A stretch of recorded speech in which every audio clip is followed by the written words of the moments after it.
Adam here with Vintique Motors. We're going to show you guys a cold start video on this 1974 Mercedes 240D. It's a 29,000 original model car.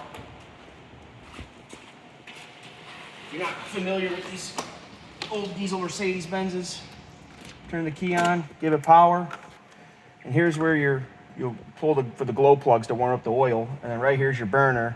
It's going to start to glow orange as it gets ready to fire. So here you can see the temp gauge is on totally ice cold. So we'll go ahead and get the glow plugs fired up.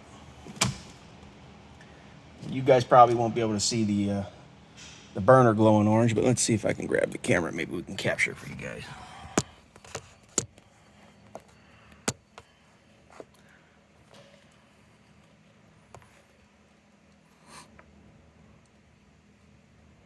Just starting to get orange.